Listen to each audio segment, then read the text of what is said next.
आदाब, ये आकाशवाणी है। खबरों के साथ मैं आसिया मेमुना।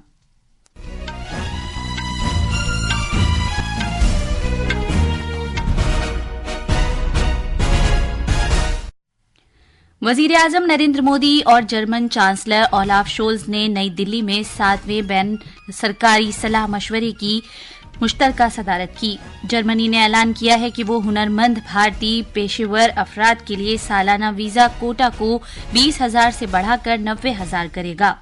ओडिशा और मगरबी बंगाल के बहुत से इलाकों में मूसलाधार बारिश हो रही है क्योंकि समुद्री तूफान दाना कमजोर पड़ गया है। ओडिशा के वजीर आला मोहन चरण मांझी ने कहा है कि सरकार ने किसी का भी जानी नुकसान न हो ये निशाना हासिल कर लिया है। मुतासिरा इलाकों में बहाली का काम जारी है।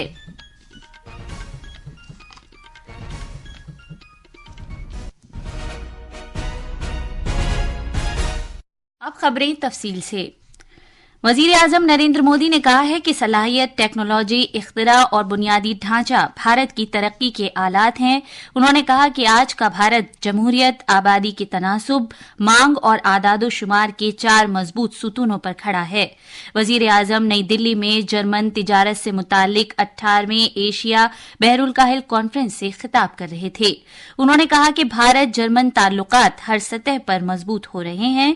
उन्होंने कहा कि ये भारत जर्मन दिफाई शराकतदारी का 25वां साल है और आइंदा 25 साल में इन ताल्लुकात को नई बुलंदियां फराहम होंगी। जनाब मोदी ने यह भी कहा कि आज भारत तनव्वुर और खतरात को दूर करने का सबसे बड़ा मरकज बनकर उभर रहा है।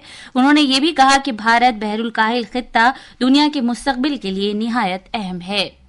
12 साल के बाद भारत में Asia Pacific conference of German business का आयोजन हो रहा है। एक तरफ यहाँ सीईओ की फोरम की बैठक हो रही है, दूसरी तरफ हमारी नौसेना साथ में अभ्यास कर रही है। गोवा में German naval ship port call पर है और अब से थोड़ी ही देर में भारत और जर्मनी के बीच 7वें इंटर गवर्नमेंटल कंसल्टेशन का भी आयोजन होना है। यानी हर कदम, हर मोर्चे पर भारत और जर्मनी की दोस्ती गहरी हो रही है।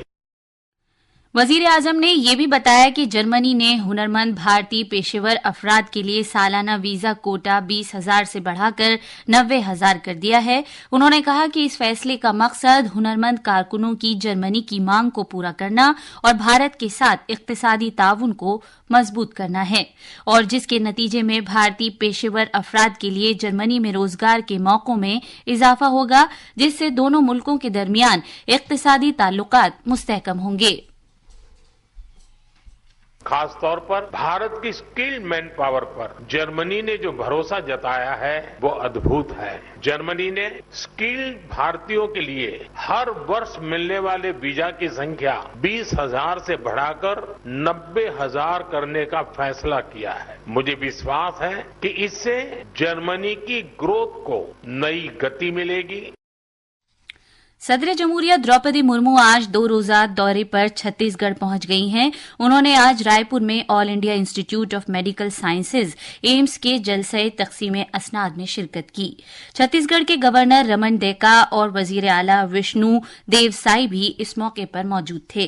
तकरीब से खिताब करते हुए सदर जमहूरिया ने कहा कि दूर दराज के इलाकों में रहने वाले अफराद की फलाह बहबूद के लिए जदीद तिब्बी तकनीक का इस्तेमाल किया जाना चाहिए। सदर जमहूरिया ने तलबा से कहा कि वो महरूम तबके के लोगों की खिदमत को तरजीह दें। सदर जमहूरिया ने कहा कि पिछली दहाई के दौरान मुल्क के लोगों को सेहत बीमा फराहम करने के लिए मुख्तलिफ इकदाम किए गए हैं। सदर जमहूरिया आज दोपहर एनआईटी रायपुर के जलसे तकसीम असनाद में भी शिरकत करेंगी। नायब सदर जमहूरिया जगदीप धनखड़ आज से कर्नाटक के 2 रोजा दौरे पर रवाना होंगे। अपने दौरे के पहले दिन जनाब धनखड़ कर्नाटक के मांड्या के बीजी नगरा में आदि चुनचनागरी यूनिवर्सिटी के तलबा के साथ बातचीत करेंगे। वो कर्नाटक में राजभवन भी जाएंगे। झारखंड में असेंबली इंतखाबात के पहले मरहले के लिए कागजाती नामजदगी दाखिल करने का अमल आज खत्म हो जाएगा। इस मरहले के तहत 13 नवंबर को 43 हलकों में वोट डाले जाएंगे।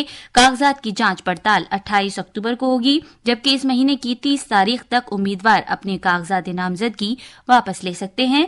इस दौरान इंतखाबी कमीशन ने रियासत में पोलिंग के पहले मरहले के तनाजुर में राय दहिंदगान को वोटर स्लिप तकसीम करना शुरू कर दिया है। आला इंतखाबी अफसर के रवि कुमार ने कहा है कि ये स्लिप्स 5 नवंबर तक तकसीम की जाएंगी। झारखंड में असेंबली इंतखाबात के लिए पोलिंग 2 मरहलों में होगी। दूसरे मरहले की पोलिंग महाराष्ट्र असेंबली इंतखाबात के लिए वाहिद मरहले की पोलिंग के साथ साथ 20 नवंबर को होगी। महाराष्ट्र में नायब वजीर आला अजीत पवार की कयादत वाली नेशनलिस्ट कांग्रेस पार्टी एनसीपी ने असेंबली इंतखाबात के लिए 7 उम्मीदवारों की दूसरी फहरिस्त जारी कर दी है। पार्टी ने बांद्रा ईस्ट हलके से मरहूम बाबा सिद्दीकी के बेटे जीशान सिद्दीकी को टिकट दिया है, जबकि साबिक मेंबर पार्लियामेंट प्रताप राव चकलेकर लोहा से इंतखाब लड़ेंगे। इन दोनों ही रहनुमा आज सुबह एनसीपी में शामिल हुए हैं। मुख्तलिफ रियासतों में 47 असेंबली हलकों और केरला में वायनाड पार्लिमानी सीट के ज़िमनी इंतखाबात के लिए कागजाती नामजदगी दाखिल करने की भी आज आखिरी तारीख है। इन सीटों के लिए वोटिंग अगले महीने की 13 तारीख को होगी, जबकि वोटों की गिनती 23 नवंबर को की जाएगी। ये खबरें आकाशवाणी से नशर की जा रही हैं। जस्टिस संजीव खन्ना को भारत का अगला चीफ जस्टिस मुकर्रर किया गया है। जस्टिस खन्ना भारत के 51वें चीफ जस्टिस होंगे। जस्टिस खन्ना के अगले साल 13 मई को रिटायर होंगे। Chief Justice of India DY Chandrachud, जिन्होंने 9 नवंबर 2022 को ओहदे का हलफ लिया था, इस साल 10 नवंबर को रिटायर होंगे। इस दौरान भारत के चीफ जस्टिस डीवाई चंद्रचूड़ ने कहा है कि सुप्रीम कोर्ट 75 वर्षों से ज्यादा अरसे से अवाम की अदालत में तब्दील हो गई है। उन्होंने इस बात पर जोर दिया कि ये मुनफरिद नुक्ते नजर जहां अदालत आलिया अवाम की अदालत के तौर पर काम करती है, दुनिया में कहीं भी इसकी नकल नहीं की गई है। बॉम्बे हाईकोर्ट के चीफ जस्टिस देवेंद्र कुमार उपाध्याय ने आज नामजद जजों निवेदिता प्रकाश मेहता, प्रफुल्ल सुरेंद्र कुमार खुबालकर, अश्विन दामोदर भूबे, रोहित वासुदेव जोशी और अद्वैत महेंद्र सैतना को उनके ओहदे का हलफ दिलाया। हलफ बर्दारी की तकरीब में हाईकोर्ट के सभी मौजूदा जजेस और कुछ साबिक जजेस ने शिरकत की। रेलवे की विजारत दिवाली और छठ पूजा के त्योहारों के दौरान मुसाफिरों की भीड़ की वजह से 7,000 खुसूसी रेलगाड़ियां चला रही है। रेलवे के वजीर अश्वनी वैष्णव ने आज नई दिल्ली में कहा कि इन खुसूसी रेलगाड़ियों से तकरीबन 2 लाख मजीद मुसाफिर सफर कर सकते हैं। उन्होंने कहा कि इस साल इन खुसूसी रेलगाड़ियों की तादाद बढ़ाकर 7,000 की गई है, जबकि पिछले साल 4,500 खुसूसी रेलगाड़ियां चलाई गई थीं। शदीद समुद्री तूफान दाना कमजोर पड़कर ओडिशा के साहिली जिलों केंद्रपाड़ा, भद्रक और बालासोर के कई हिस्सों में पहुंच गया है।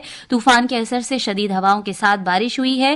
दाना तूफान कल देर रात भीतरकनिका नेशनल पार्क और धमरा के बीच ओडिशा के साहिल पर पहुंचा। इस तूफान से बड़ी तादाद में दरख्त और बिजली के खंभे जड़ से उखड़ गए हैं और खित्ते में धान की फसल को भी नुकसान पहुंचा है। ताहम किसी के हलाक होने की कोई खबर नहीं है। ओडिशा के वजीर आला मोहन चरण मांझी ने आज सुबह भुवनेश्वर में तूफान के बाद की सूरत हाल का जायजा लिया। दाना तूफान के जेर असर पूरे केरला में दूर दूर तक बारिश हो रही है। भारत के महकमे मौसमियात आईएमडी ने केरला के तिरुवनंतपुरम, कोट्टायम, इदुक्की, एर्नाकुलम और त्रिशूर अजला के लिए ऑरेंज अलर्ट जारी किया है। जम्मू कश्मीर में सरहदी हिफाजती फोर्स बीएसएफ और पुलिस ने आज सांबा जिले के सरहदी इलाकों में मुश्तबा सरगर्मियों पर नजर रखने के लिए एक मुश्तरका तलाश की कार्रवाई शुरू की है। और क्रिकेट में भारतीय टीम आज दोपहर पुणे में दूसरे टेस्ट के दूसरे दिन खेल में 156 रन ही बना सकी। इस तरह न्यूजीलैंड को भारत के खिलाफ 103 रन की सबकत हासिल हो गई। आखिर में खास खबरें एक बार फिर। वजीर आजम नरेंद्र मोदी और जर्मन चांसलर ओलाफ शोल्ज ने नई दिल्ली में 7वें बैन सरकारी सलाह मशवरे की मुश्तरका सदारत की। जर्मनी ने ऐलान किया है कि वो हुनरमंदी भारतीय पेशेवर अफराद के लिए सालाना वीजा कोटा को 20,000 से बढ़ाकर 90,000 करेगा। ओडिशा और मगरिबी बंगाल के बहुत से इलाकों में मूसलाधार बारिश हो रही है क्योंकि समुद्री तूफान दाना कमजोर पड़ गया है। ओडिशा के वजीर आला मोहन चरण मांझी ने कहा है कि सरकार ने किसी का भी जानी नुकसान न हो ये निशाना हासिल कर लिया है। मुतासिरा इलाकों में बहाली का काम जारी है।